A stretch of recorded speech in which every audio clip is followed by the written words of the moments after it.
Last time we discussed that an acceleration is caused by a push or by a pull. Today we will express this more quantitatively in three laws which are called Newton's laws. The first law really goes back to the first part of the 17th century, which was Galileo who expressed what he called the law of inertia. And I will read you this law. A body at rest remains at rest, and a body in motion continues to move at constant velocity along a straight line unless acted upon by an external force. And now I will read to you Newton's own words in his famous book, Principia. Every body perseveres in its state of rest or of uniform motion in a right line unless it is compelled to change that state by forces impressed upon it. Now, Newton's first law is clearly against our daily experiences. Things that move don't move along a straight line and don't continue to move. And the reason is there's gravity. And there is another reason. Even if you remove gravity, then there is friction. There's air drag. And so things will always come to a halt. But we believe, though, that in the absence of any forces, indeed an object, if it had a certain velocity, would continue along a straight line forever and ever and ever. Now this law, this very fundamental law, does not hold in all reference frames. For instance, it doesn't hold in a reference frame which itself is being accelerated. Imagine that I accelerate myself right here. I either jump my horse, or I take my bicycle, or my motorcycle, or my car, and you see me being accelerated in this direction. And you sit there, and you say, aha, his velocity is changing. Therefore, according to the first law, there must be a force on him. And you say, hey there, do you feel that force? And I said, yeah, I do. I really feel that. I feel someone's pushing me. Consistent with the first law. Perfect. The first law works for you. Now I'm here. I'm being accelerated in this direction. And you all come towards me, being accelerated in this direction. I say, aha, the first law should work. So these people should feel a push. I say, hey there, do you feel the push? And you say, I feel nothing. There is no push, there is no pull. Therefore, the first law doesn't work from my frame of reference if I'm being accelerated towards you.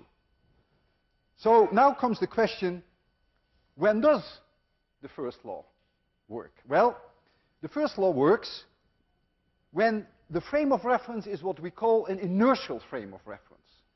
And an inertial frame of reference would then be a frame in which there are no accelerations of any kind. Is that possible? Is 26,100, is this lecture hall an inertial reference frame? For one, the Earth rotates about its own axis and 26,100 goes with it. That gives you a centripetal acceleration. Number two, the Earth goes around the Sun. That gives it a centripetal acceleration, including the Earth, including you, including 26,100. The Sun goes around the Milky Way, and you can go on and on. So clearly, 26,100 is not an inertial reference frame. We can try to make an estimate on how large these accelerations are that we experience here in 26,100. And let's start with the one that is due to the Earth rotation. So here's the Earth, rotating with angular velocity omega. And here is the equator, and the Earth has a certain radius. Radius of the Earth. This is the symbol for Earth. Now I know that 26,100 is here, but let's just take the worst case that you're on the equator. You're there. You go around like this, and in order to do that, you need a centripetal acceleration, AC, which, as we have seen last time, equals omega square r.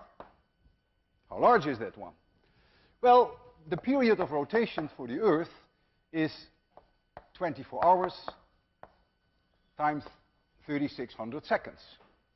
So omega equals 2 pi divided by 24 times 3600, and that would then be in radians per second. And so you can calculate now what omega square r Earth is if you know that the radius of the Earth is about 6,400 kilometers. Make sure you convert this to meters, of course. And you will find then that the centripetal acceleration at the equator, which is the worst case, it's less here, is 0.034 meters per second squared. And this is way, way less. This is 300 times smaller than the gravitational acceleration that you experience here on Earth. And if we take the motion of the Earth around the Sun, then it is an additional factor of 5 times lower.